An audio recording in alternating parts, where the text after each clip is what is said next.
Good evening বন্ধুরা। এই মুহূর্তে দেখতেই পাচ্ছ আমি দাঁড়িয়ে আছি মীরা ডায়াগনস্টিক সেন্টারের সামনে। আমি আমার বোনকে নিয়ে এসেছি এখানে আজকে দেখো ডাক্তার দেখাতে। তো ওর শরীরটা খুব খারাপ কদিন ধরে, যার জন্য আমাকে এদিক ওদিক করে দৌড়ঝাঁপ করতে হচ্ছে আর কি। তো মায়ের ওখানে, মা আর বোনই তো থাকে ওখানে, তো মায়ের ওখানে যেতে হচ্ছে বারবার করে।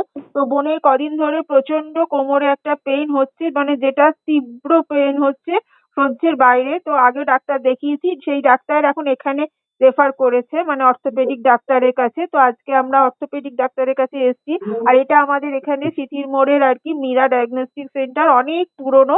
এবং এটা অনেক পুরনোর থেকেও বড় কথা, এটা আমার বাড়ির কাছে। এবং এখানেই যিনি ডাক্তার বসেন, ডক্টর জয়দীপ মুখার্জি, খুব বড় ডাক্তার উনি, অর্থোপেডিক সার্জন।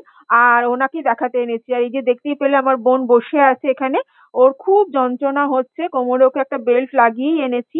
আর ওই পাশের চেম্বারটাতেই মানে ডক্টর এসে গেছেন, এই যে ডক্টর চেম্বার দেখতেই পাচ্ছ।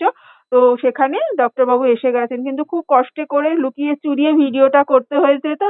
আর এখানে এক্স-রে রুম আছে, এখানে ডাক্তারবাবু মানে দেখার পরে এখানে এক্স-রেটা করিয়ে নিতে বলেন। কিন্তু যেহেতু আমি আগে ডাক্তার দেখিয়েছি, তো সেখানে আমার অলরেডি এক্স-রে কিছু টেস্টের রিপোর্ট আমার করাই আছে, তো সেগুলো নিয়েই এসেছি।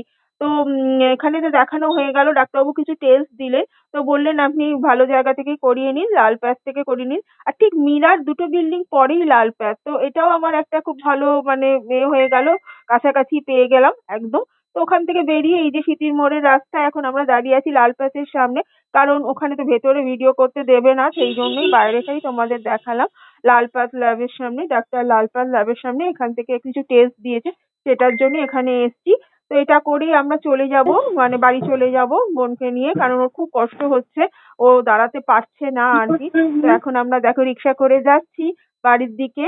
তো ভালো লাগলে তোমরা একটা লাইক কমেন্ট করো, আর আমার পাশে থেকো, একটু আমাকে এগিয়ে যেতে সাহায্য করো।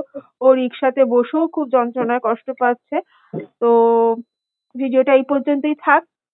পরে দেখা হচ্ছে অন্য কোনো ভিডিওতে অন্য কোনো দিন। ততদিন ভালো থেকো, সুস্থ থেকো। টাটা।